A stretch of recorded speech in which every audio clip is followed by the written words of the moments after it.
In today's video, I got the rear end of the Vette apart and I'm trying to get it race ready.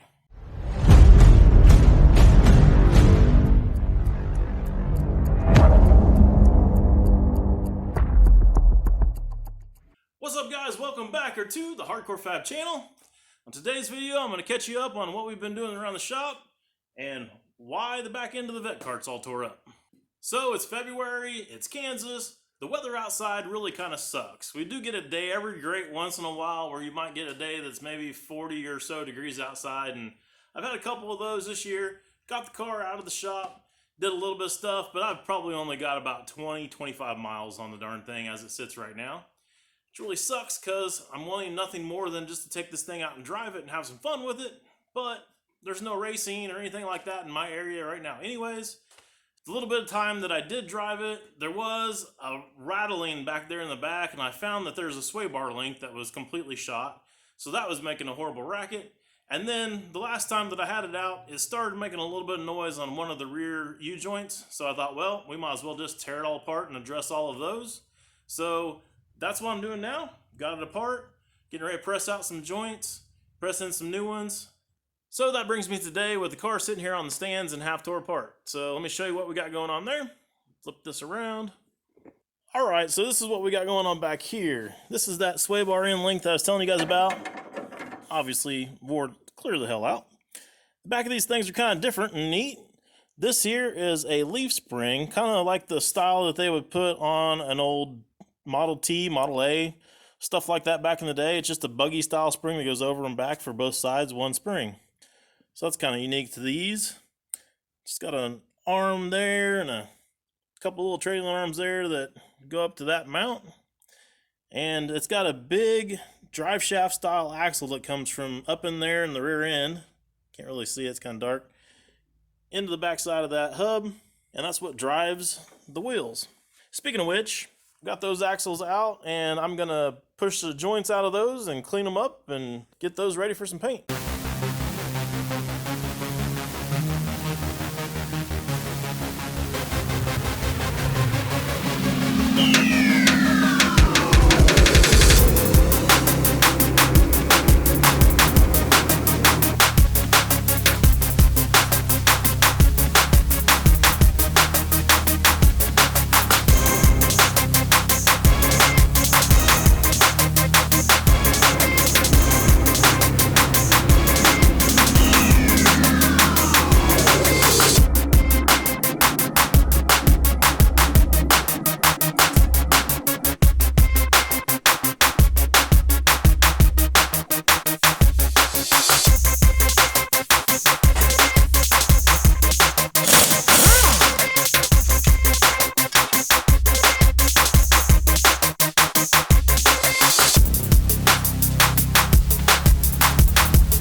So, some of you are probably laughing at me right now because the hell am I doing here, right? Well, I know it's not really like the best way to do anything as far as like trying to polish up some stuff and make it look good, but let's be real, I'm not building a show car here. I'm just kind of wasting time on a crappy rainy day. So, what am I really out? I'm only out a little bit of time and some spray paint, and from now on till the rear end blows up, which will probably be fairly soon, if I throw a bunch of horsepower to this thing like I want to, it's going to be there like this, and it looks a lot better than just being from 1985 with all that 1985 dirt on it. So, I'm going to call it a win. You guys can laugh if you want to. I'm good with that.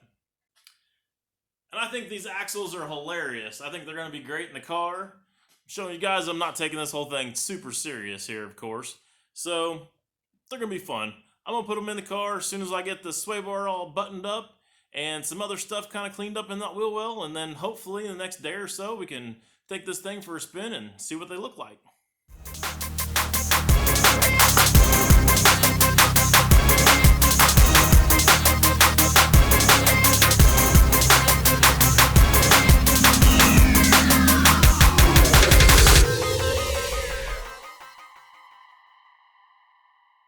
A few days later.